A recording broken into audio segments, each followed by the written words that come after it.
Purvi Mody, tell us about yourself. Okay. I'm an architect.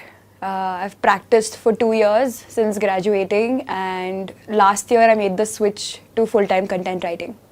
So I've been writing for a while now, but last year was when I officially made the jump to architectural writing. Tell us about your journey from school to architecture and why did you made a jump in journalism? Okay.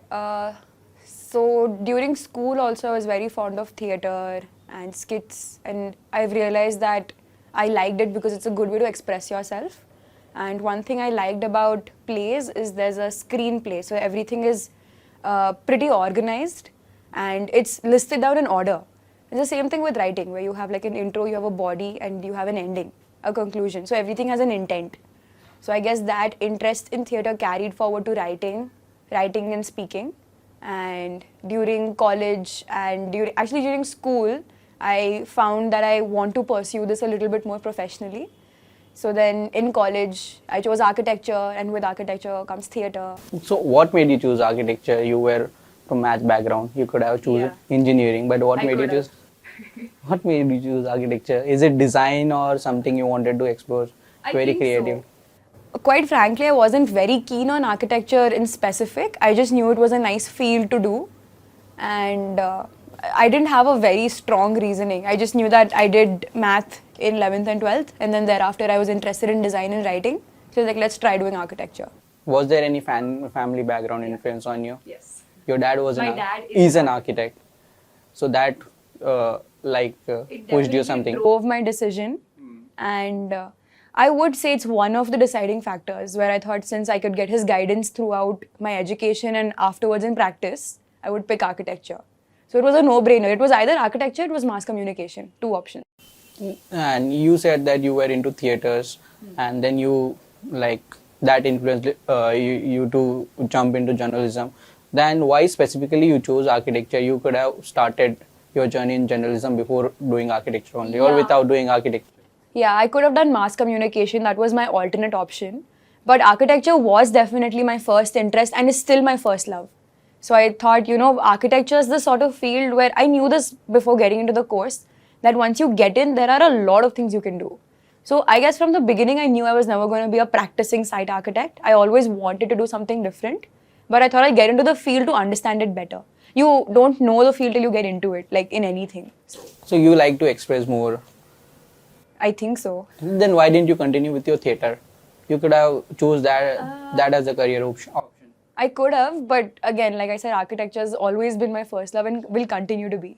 So theatre was a thing that happened alongside, but definitely architecture was my priority. So how does theatre and journalism correlate? What are the similarities you feel? There's no direct correlation. They're very different fields. But one binding factor I think is both are a way of storytelling. So in journalism or design writing, you have an intent, you have an audience, and you have a specific emotion or content that you want to convey in a certain way. Yeah. So if it's just architectural writing, it has to be unbiased. So you're stating facts and figures, but you're making it easy to understand for the reader. And if it's journalism, then it might be opinionated. So that's a different style of writing altogether. In theatre, there's again a similar intent. A play has an intent, everything has a moral to the story, right? Like when we were kids, we used to read stories and everything had a moral. So it's similar with theatre, where there's a specific purpose why we're doing this play. So that's the only correlation. There's an intent behind every piece. So were you extrovert from the beginning, or after joining the theatre, everything changed? I think so. I was very timid in school, which is why I thought acting would help me break out of my shell. I still am. I'm not very extroverted, but I found writing and theatre is a great way to put your feelings out on paper and makes you more easier. What influenced you to join theatre? How it was different from your regular curriculum? Introvert usually don't get along all these activities. Actually, they do. If you're introverted, you tend to do more things that try to break you out of your shell. Something very social and extrovert activity. That's why. So the thing with theatre and writing in specific is they give you a set of exercises to do. So it's not very impromptu. You learn to break out of your shell in certain steps. So for an introvert, that's like the goal. No one's going to put you on the spot and say, okay, talk about yourself. They'll give you activities to do, so you ease into it. Yeah, I remember our time during one of the time when we did our skit. Yeah. Literally, we blew up the college space there. That was nice. Like, yeah, actually, I believe like introverts actually tend to do more creative things and something bit out of the box when given chance. So even I had kind of theater experience, not a theater experience, but kind of skit experience. How do you differentiate your experiences in theater, architecture, and journalism? Like, though you didn't spend a lot of time in uh, architecture and content writing, so what are your experiences throughout? Like, what are your biggest challenges in all the three fields? In architecture, I think my challenge was that I didn't want to be a site architect. As a design architect also, I found I was more keen on the writing part than the designing part. And I'm better at describing design than actually doing it. So it wasn't really a challenge, it was more of a realization, which is why I switched. Theatre and architecture, for me, again, it was a mode of storytelling. That's the only similarity. Theatre for me was more of a realization thing that helped me understand that, these things are possible in architecture also. So I guess that way it's related. You know what I feel like journalism or content writing is basically something what we all architects have to do from the beginning. We write our concepts, stories, and like write about our designs. So like you might have also did your thesis journal research paper. So how journalism is like content writing on a project is different from your thesis research paper? Oh, it's like vastly different. One thing is, when you're a student and you're writing your thesis, you don't know how to write, like professionally. So you kind of put what you think should be written.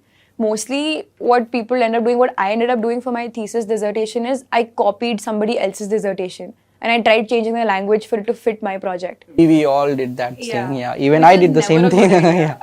Because you're essentially copying someone else's style of writing and you're just changing things to make it yours. It doesn't give you that kick from the beginning that this is your content.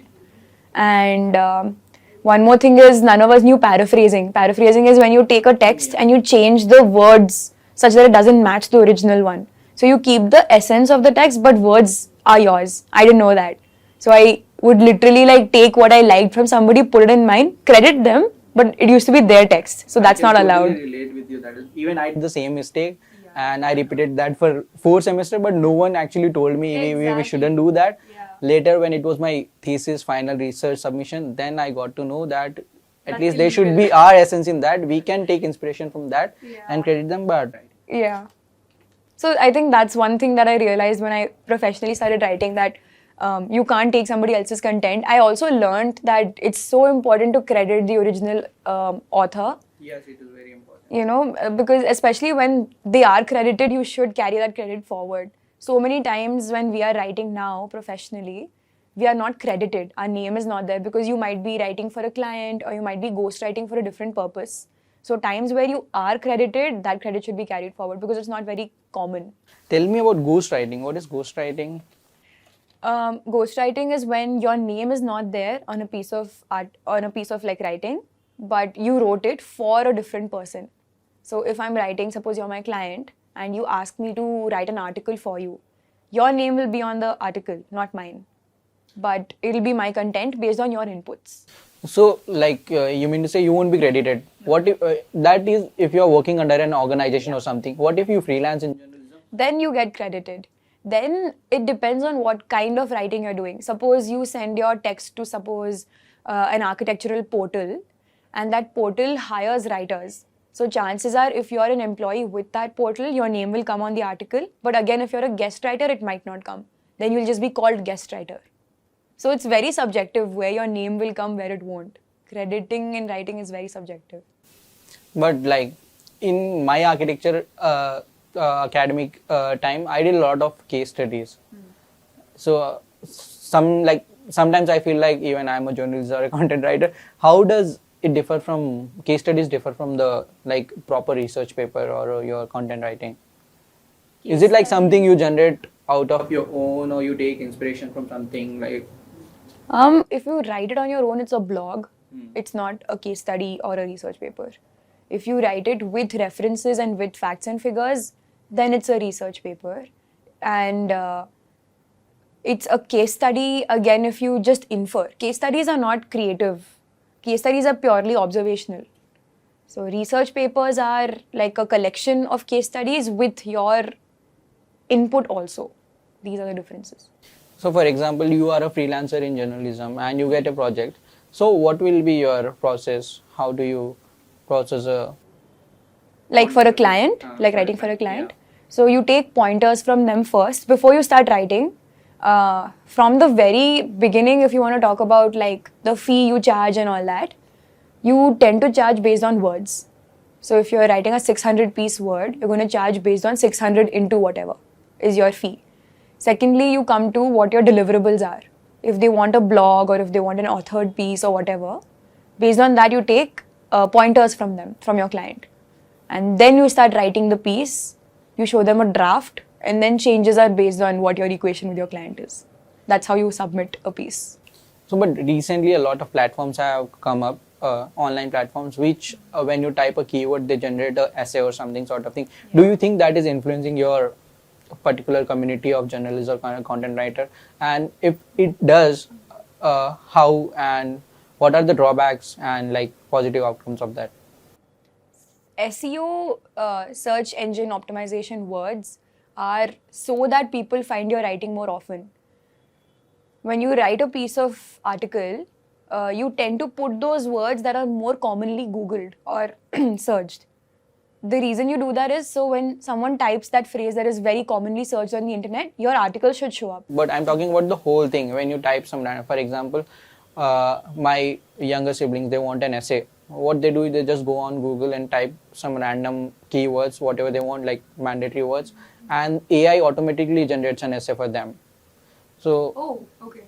So how is that affecting your community and mass? Might not be, I don't know, technically accurate, because eventually you have to read the entire piece and see if it's okay.